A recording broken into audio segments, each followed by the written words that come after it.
अस्सलाम वालेकुम दोस्तों, आज के इस वीडियो में मैं बात करने वाला हूं multi level queue scheduling algorithm के बारे में। तो बगैर टाइम ज़ाया किए चलिए शुरू करते हैं। Multi level queue scheduling algorithm. तो इससे पहले की वीडियो में हमने जितने भी शेड्यूलिंग एल्गोरिदम पढ़े हैं उनमें क्या होता था कि जितने भी प्रोसेसेस आते थे, जितने भी प्रोसेस चाहे वो किसी भी टाइप के हों, उनके लिए एक सिंगल ही रेडी क्यू होती थी और सारे के सारे प्रोसेसेस जो हैं उस रेडी क्यू में जाते थे। अब सीपीयू जैसे जैसे उनको एलोकेट होता जाता, सीपीयू उनकी एग्जीक्यूशन करता जाता। मतलब ये कि जितने भी प्रोसेसेस आ रहे हैं सबके लिए एक सिंगल रेडी क्यू है। अब multi level queue scheduling algorithm क्या है? जैसा कि हमें नाम से पता चल रहा है मल्टी लेवल क्यू के मतलब ये कि जितने भी टाइप्स के प्रोसेस आएंगे उनके लिए अलग अलग रेडी क्यू होगी।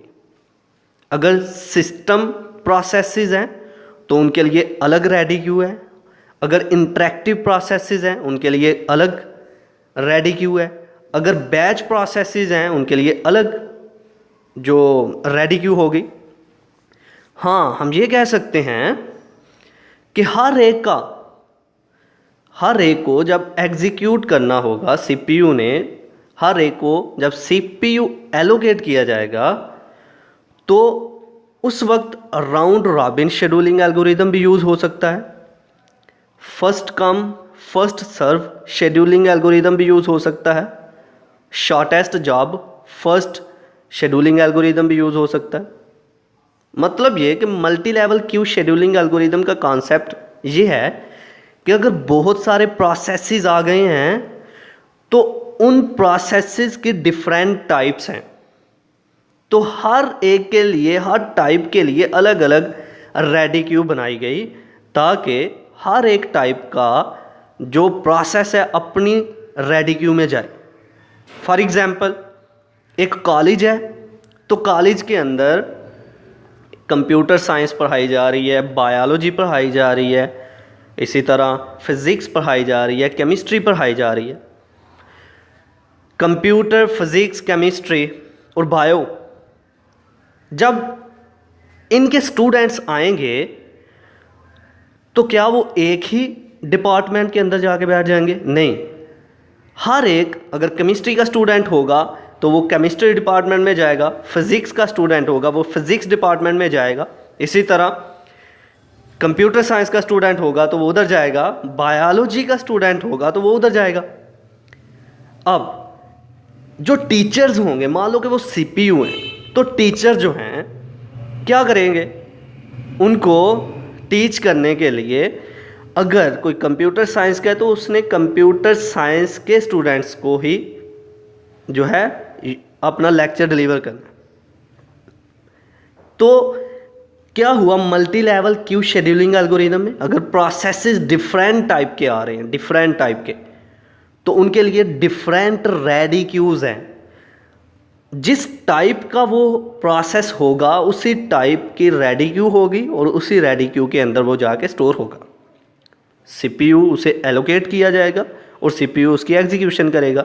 चलिए इसको डायग्राम से देखते हैं, फिर इसको लफ्ज़ी तौर पर पढ़ते हैं। अगर हम देखें तो यहाँ पर सिस्टम प्रोसेसेस की एक रेडी क्यू है, क्यू नंबर 1। इंटरेक्टिव प्रोसेसेस की रेडी क्यू है, क्यू नंबर 2। बैच प्रोसेसेस की रेडी क्यू है, क्यू नंबर 3। सिस्टम प्रोसेसेस, इनकी प्रायोरिटी बहुत हाई होती है। जैसा कि हमारा एक सीपीयू किसी प्रोसेस पे काम कर रहा है तो इंटरप्ट आ गया है तो सीपीयू ने हमारे एक प्रोसेस को छोड़ा और वो इंटरप्ट जो जनरेट हुआ था उस पर प्रोसेसिंग शुरू कर दिया। तो ये जो सिस्टम प्रोसेस था, ठीक है। इसी तरह इंटरेक्टिव प्रोसेस, हम डायरेक्ट किसी एप्लीकेशन सॉफ्टवेयर से इंटरेक्ट कर रहे हैं, दैट इज़ इंटरेक्टिव प्रोसेस। इसी तरह बैच प्रोसेस जो है, हमारे बैक एंड में जो प्रोसेस हम यूज़ कर रहे हैं दैट इज़ बैच प्रोसेस।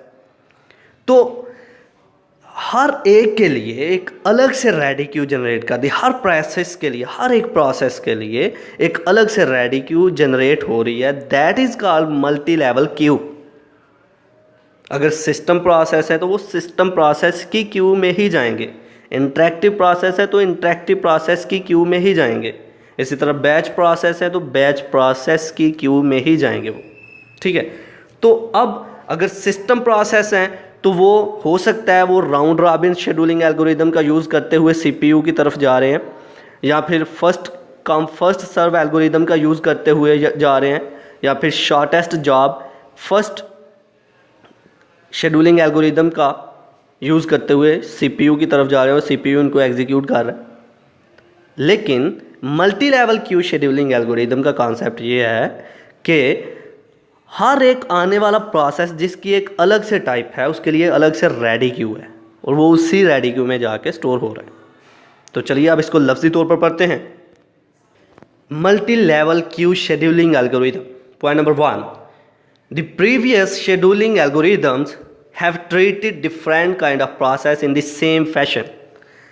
जितने भी हमने प्रीवियस शेड्यूलिंग एल्गोरिदम पढ़े हैं उनमें क्या होता था, जितने भी प्रोसेस आ रहे हैं तो उनके लिए सब के लिए एक ही रेडी क्यू है, सेम रेडी क्यू है और सारे के सारे उधर ही आ रहे हैं और सीपीयू उनको एलोकेट हो रहा है और सीपीयू उनकी एग्जीक्यूशन कर रहा है। Point number 2, in multi level queue scheduling algorithm the processes can be separated and can be scheduled separately. Multi level queue scheduling algorithm में क्या हो रहा है, हर एक के लिए अलहदा से सेपरेट रेडी क्यू बन रही है और वो उसी रेडी क्यू में जाके स्टोर हो रहे हैं, हर एक टाइप के लिए अलग अलग। Point number 3, in this process the ready queue can be split into different सब क्यूज। इस प्रोसेस में क्या होता है कि एक रेडी क्यू जो है डिफरेंट सब क्यूज में डिवाइड कर दी जाती है।